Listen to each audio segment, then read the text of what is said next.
Time now for Focus. It's in your smartphone. It's an essential component of batteries in electric cars. Cobalt has become a coveted metal. Most of it, about 60%, comes from just one country, the Democratic Republic of Congo. But there are ethical concerns. Amnesty International says children and adults are mining cobalt in extremely hazardous conditions. France 2's Marc de Chavron reports with Erin Okungeye. It's a race against the clock to dig up as much of the precious mineral as possible, whether by mechanized industrial mining or hard human labor. Cobalt is one of the world's most coveted resources. Its value has nearly tripled over the past year. But who is benefiting from these rising prices? The answers may be found in the Democratic Republic of the Congo, which produces 60% of the world's cobalt. It's a source of great wealth for some. For others, cobalt rhymes with a growing black market, corruption, and worker exploitation. This is one of the biggest mines in eastern Congo. A 40 meters deep open pit, and the result of just 1 year of excavations. No need to be an expert to understand the work we're doing here. Do you see the black strip over there? That's the ore, the cobalt mineralization. Global demand for cobalt has skyrocketed. It is an essential component of new generations of batteries for smartphones and especially electric cars. Last year, people were already speculating on the automobile industry and new technologies, especially electric cars. We expected it, but maybe not at this scale. Industrial groups are the first to benefit from this boom. Prices are soaring, and no one wants to miss out on their share of the profits. Yeah, well, it's growing. We are producing now 5,000 tons per year, and we are going to expand to 21,000 tons per year. There are the producers, and then there are those tasked with buying the raw material, seen here in this processing plant. Most of it is headed to one destination in particular. On cobalt, it has been selling mostly to China, because China have the refining capacity to refine it and make into batteries. The metal is exported as a fine green powder. 90% of the cobalt that's extracted here in the Democratic Republic of Congo is exported to China. It's either extracted by Chinese companies directly or bought, as you'll see, in rather opaque circumstances. Cobalt is a material of utmost strategic importance. Chinese companies are present all over eastern Congo, willing to go to great lengths to obtain the precious mineral, including makeshift mines, like this one.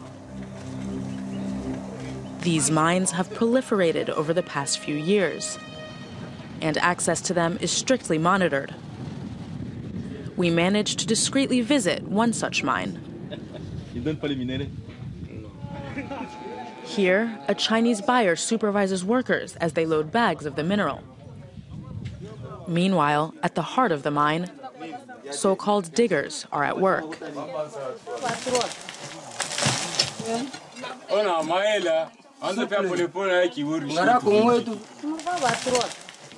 These diggers say they earn between 1 and 2 euros per day.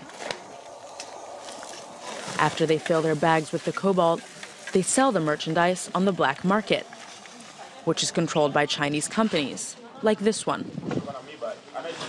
We filmed the scene with a hidden camera.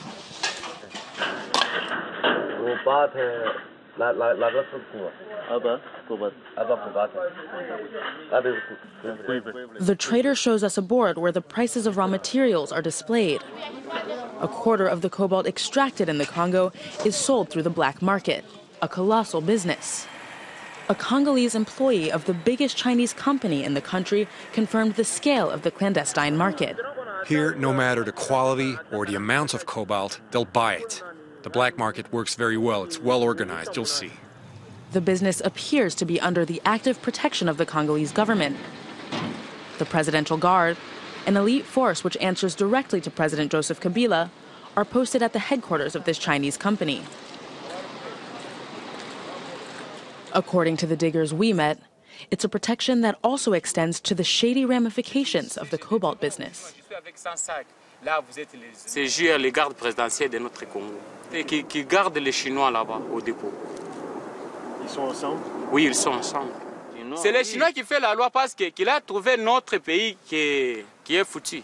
Ubebe tena na momakuta unakata porque hautasema ukiseme banakupika. Nyapa moya affaire. In the Democratic Republic of the Congo, where cobalt generates hundreds of millions of euros each year, more than 70% of the population lives below the poverty line. For more on this, I'm now joined by Adama Gaye. He's the author of China, Africa, the Dragon and the Ostrich. Hello, thank you very much indeed for your time. Now, how long has China been reaping the benefits of cobalt in the Democratic Republic of Congo? Look, China has been looking for natural resources, including cobalt, coltan, copper, and other mineral resources for as long as it has started becoming really this growing economic power since the early 1990s. Now and recently it has become more obvious because China is involved in a strategic battle to avoid being confronted with the domination of Western powers. Those Western powers managed, for instance, in the 1980s to cripple down the former Soviet Union's economy by imposing high price rate for oil, and that more than anything else led to the demise of the former Soviet Union. China doesn't want to be caught off guard. Now it's going across Africa in order to secure the control of those resources, and that is why it is part of this in the Democratic Republic of Congo, which is considered as a geological scandal because of its huge natural resources in that territory.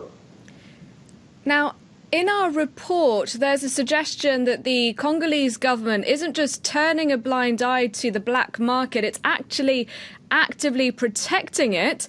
What can you tell us about that? It's a disaster, but it's a reality. And that is nothing new. It's not just the Chinese that are doing this. You recall that in the 19th century, the Belgian king, Leopold II, decided to take control of the Democratic Republic of Congo, which was called the Congo, as own property in order to control it. It needed the resources to fuel the expansion of Belgium and other European nations. And that's the reason why even the Berlin Conference was convened in 1884-85 by Bismarck to discuss how to control African resources and territories. That's the same thing, that model that is being duplicated and replicated by the Chinese today. So there's nothing new in this regard. Unfortunately, in the past as today, there has been always people at the highest level of those nations and territories, in the past chiefs and today leaders in countries that have been colluding with foreign nations, Chinese today, in the past West Europeans and Americans during the Cold War in order to raid their countries. That's nothing new, unfortunately, and it has to be addressed by the Africans themselves.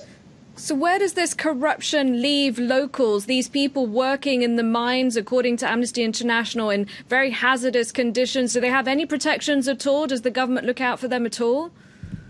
No, not at all. There are many laws that are not respected. Laws to protect children, international conventions. You have international convention of investment that are supposed to produce better conditions of living for the people, that should provide progress for the nations. You have laws including in the law of the sea and other types of conventions that are accepted. But unfortunately, if you have leaders who don't care about the conditions of their people and instead only focus on their own individual interests, that leads to this kind of unfortunate situation that you have described in your report, which indicate that not only they suffer from the Chinese, but also the ordinary people are beaten by the presidential guard. Unfortunately, the likes of Kabila and other people like him ruling countries illegitimately. They have to do that because China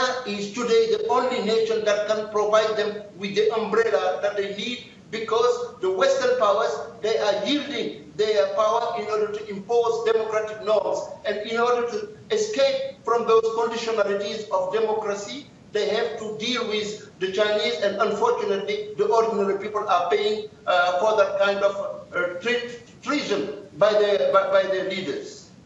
All right, I'm afraid we'll have to leave it there. We really appreciate your time and your analysis. Thank you very much indeed, Adama Gaye, for joining us for today's Focus. And thank you. I'll be back in a few minutes. Stay tuned.